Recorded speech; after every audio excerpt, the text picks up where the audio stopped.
Hello, everyone, and thank you for joining us. My name is Juliet, and I will be the moderator for today's webinar. Before we dive into the content, let me cover a few housekeeping items.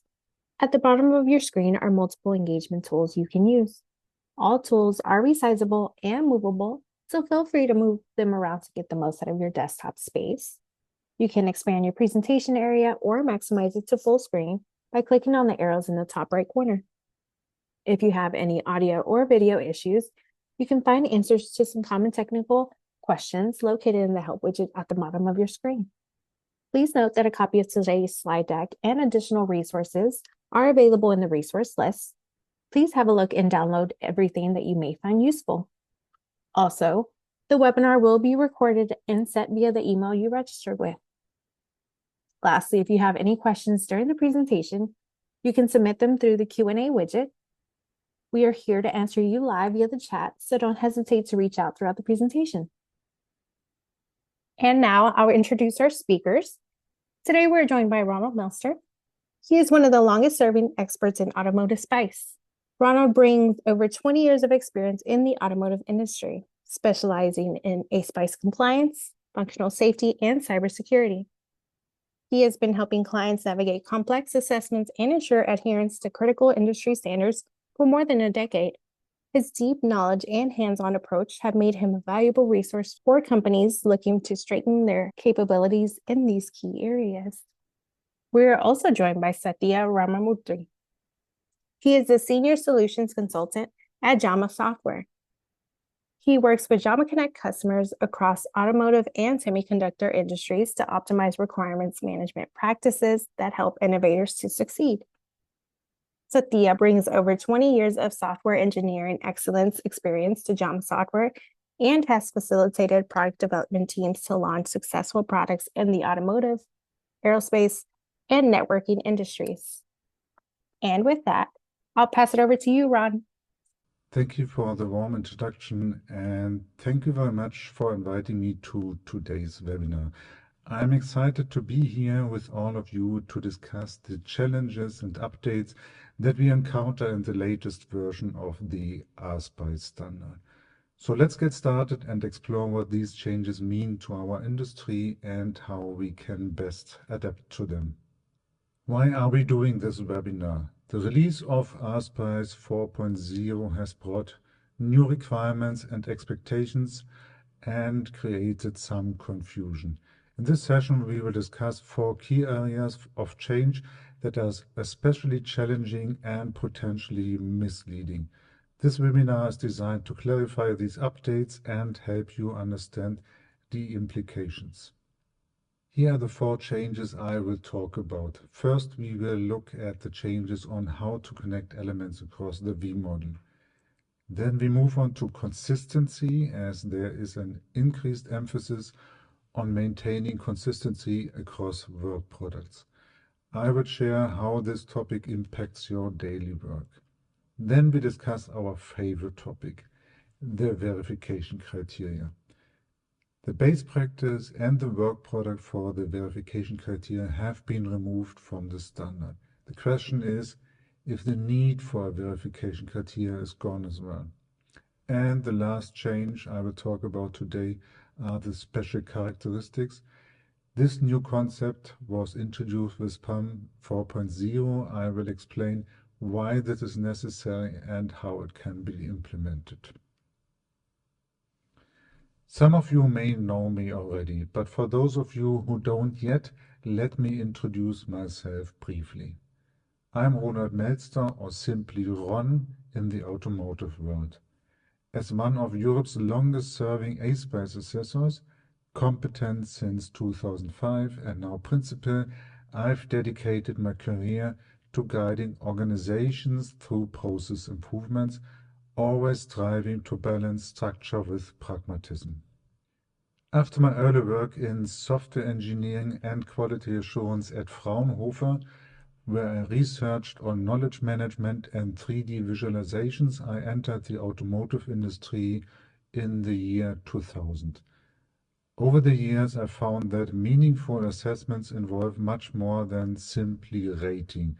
It's about helping people to understand the why behind each process. Today, I coach companies and teams through their ASPICE improvement projects, working with companies like Bosch, Audi, and Porsche to help them reach the capability levels 1, 2, and even 3. Together, we are shaping more effective, motivated teams that understand not just the how, but the purpose behind the ASPICE standard. The first topic I will talk about is traceability. A very common misunderstanding is that a trace must be a direct link to click on, and then I end up at the target element. This was never the expectation and has been clarified with PAM 4.0 in the respective VDA guidelines. Before I run you through the possible traceability techniques, let's discuss why traceability is essential for successful project management and product development. Starting with the impact analysis of change requests. Traceability allows us to clearly track the origin and implications of each change request. By establishing traces, we can see where a change affects other components, documents, or requirements. This is particularly crucial for ensuring that safety and security requirements are met consistently. Next, we have root cause analysis of problems. With traceability, we can identify not only the immediate issue, but also trace it back to the process step where it was introduced. This can help to prevent similar issues in future cycles by allowing us to adjust processes or documentation at the root cause level, instead of merely fixing surface level symptoms.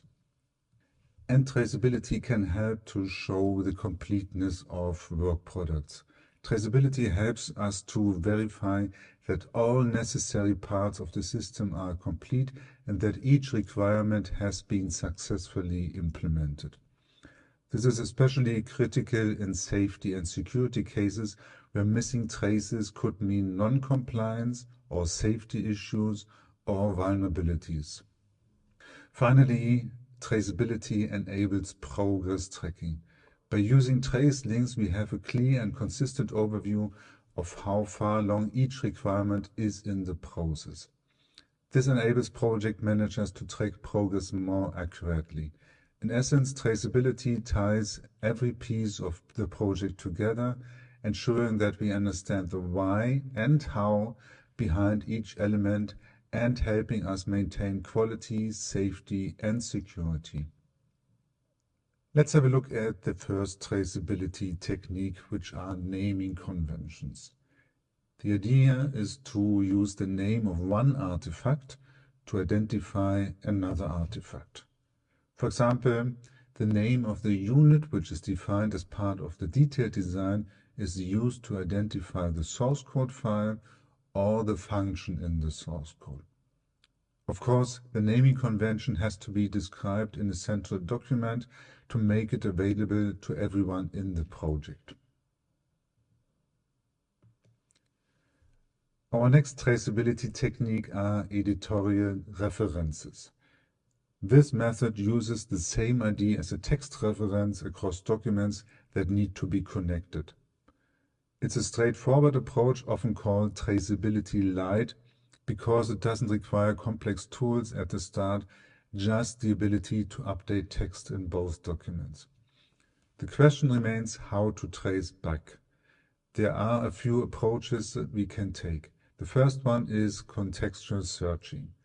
In the traceability strategy, we can specify how to search within the databases or text documents for these IDs, allowing to navigate across documents.